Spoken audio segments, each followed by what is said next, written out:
même si j'ai une mort héroïque, c'est ce que je cherche. Parce qu'en plus, j'ai toujours rêvé de rentrer dans l'histoire.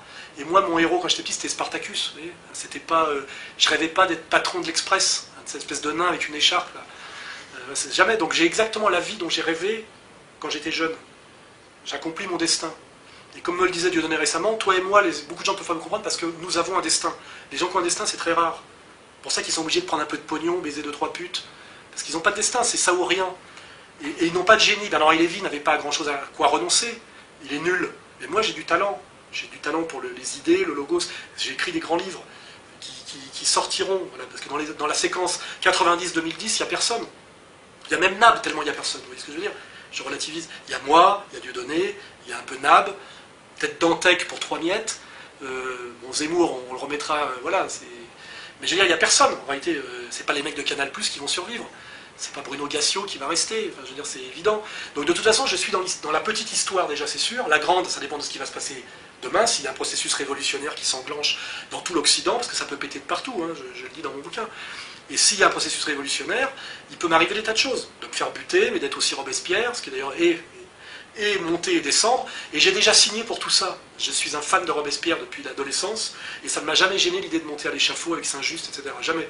C'est ça que les bourgeois ne peuvent pas comprendre. Voilà. Je ne rêve pas de renouveler mon argenterie. Je ne rêve pas d'avoir une voiture avec des intérieurs cuir. Il y a un connard une fois qui m'a dit ouais, avant de te connaître et travailler avec toi, j'avais un cabriolet intérieur cuir. C'est une des raisons pour laquelle je l'ai viré. J'ai rien à faire avec un connard qui a un cabriolet intérieur cuir. Moi j'ai une Lada Niva, elle a 12 ans. Voilà. Et je ne veux pas en changer parce que le reste, déjà, avoir une voiture, pour moi, c'est déjà de la merde. Voilà, je roule à moto depuis toujours. Voilà, parce que déjà, une voiture, c'est déjà un truc, c'est les embouteillages. Faire 3 fois le tour du quartier pour trouver une place pour se garer. Je pense que si les hommes sont des sous-hommes aujourd'hui, c'est parce qu'ils acceptent le salariat et les embouteillages. Moi, j'ai jamais accepté le salariat, ni les embouteillages. Et c'est pour ça que je suis un être humain, encore. C'est-à-dire que je pense que je communie directement avec Bayard, vous voyez, hein, Français sans peur, chrétien sans reproche. Parce que quand on a été salarié du tertiaire et qu'on a conduit une bagnole dans Paris pendant des années, on est un Untermensch, un sous-homme. C'est-à-dire qu'on a été émasculé par la violence et la structure du système. Et c'est pour ça qu'il y a peu de gens qui peuvent me comprendre, mais que ceux qui me comprennent très bien, c'est les mecs de banlieue, etc. Parce que malgré tous leurs défauts, c'est encore des hommes. Voilà. Et en fait, il y a très peu d'hommes aujourd'hui. C'est pour ça que quand je vais chez Tadei, en fait, je me tiens bien, parce que si je m'étais mal tenu la dernière fois, j'attrapais ma Fessoli par le col et je mettais 2 tartes dans la gueule. Et je le voyais faire caca sous lui, parce que ça m'est déjà arrivé, moi, d'attraper des mecs par le col de ce système-là, dont Bec BD, je l'ai attrapé, j'ai mis 2 baffes dans la gueule, il a pété. J'ai entendu faire prout. C'est-à-dire qu'il, vous savez, quand il a la trouille, il aurait pu faire caca. Voilà. Et je l'ai fait dans le coin VIP avec ses gardes du corps et tout, hein. C'était risqué pour moi. Voilà. Et en fait, en fait, moi j'aime Le Pen pour ça, j'aime certains gars de banlieue pour ça, j'aime Dieudonné pour ça, j'aime un monde où il y a encore des hommes qui sont des hommes, des femmes qui sont des hommes.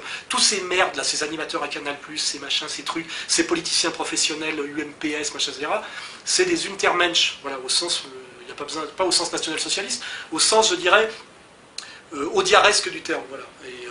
Et c'est pour ça que je préfère 10 fois Le Pen. Par exemple, Besancenot, pour moi, je ne sais même pas quel mot employer, quoi.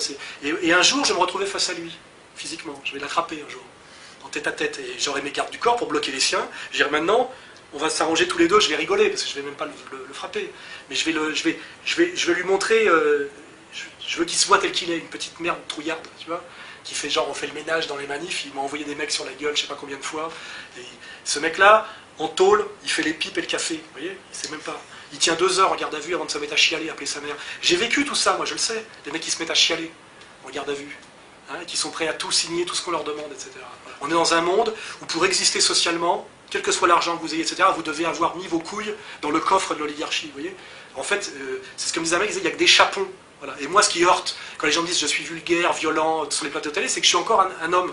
Et quand on regarde Droit de réponse, encore dans les années 70, avec Choron, etc., il y avait encore des hommes à la télé dans les années 70. Ça s'est dégradé incroyablement vite aujourd'hui. Aujourd'hui, on est face à que des espèces d'émasculés, des sous-hommes, des gonzesses par contre qui portent effectivement des culottes, effectivement, parce que tous ces...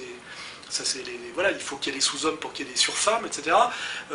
En fait, moi, je suis resté finalement un mec des années 60. Parce que c'est de là que je viens, où il y avait De Gaulle, voilà, où il y avait Tabarly. Vous voyez, Tabarly, quoi, je veux dire... À l'époque, je croisais Kersezon, je discutais avec Kersezon, parce que j'ai connu tous ces gens-là, parce que j'ai été un mondain, parce que je tirais des gonzesses.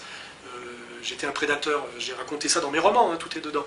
Et effectivement, j'ai connu une époque, j'ai connu Romain Gary, etc. Enfin, café, là, entre la rue du Bac et la rue de Varennes. J'ai connu plein de gens encore à la fin des années 70. Donc j'ai vu ces gens, j'ai vu que c'était possible et que ces gens-là existaient. Et j'ai vu effectivement ce monde transformer tout ça en fiotas, Canal+. Vous avez vu le physique des animateurs de Canal+? Même déjà, on voit qu'anthropologiquement, c'est des merdes, c'est des sous-hommes. Ils ont une grosse tête avec un tout petit corps, vous savez, c'est des mutants. J'ai l'impression que si je souffle, ils s'envolent. Enfin, et j'imagine la trouille physique qu'ont ces mecs-là s'ils sont confrontés à une vraie réalité. En fait, leur arrogance, c'est uniquement qu'ils sont dans des locaux sécurisés, avec des détecteurs de métaux. Il faut voir ce que c'est aujourd'hui, ce genre de truc. Moi, je suis dans des endroits où n'importe qui peut venir, je risque des agressions, j'en ai déjà eu. Eux, ils se donnent leur papier à l'entrée, on leur donne un badge. Il y a un sas avec des vigiles, des noirs en général, toujours des Africains. Là, il y a bien une division raciale du travail qui ne les gêne pas. Dans des espèces de tours en marbre avec des gros ascenseurs en inox. Et puis là, ils sont dans leur petit bureau, ils font leur petit numéro. Moi, j'aimerais bien voir le jour où ça va péter dans la rue, comment ils vont se comporter. Là, je vais rigoler. Parce que moi, je suis prêt déjà à ça, pas eux.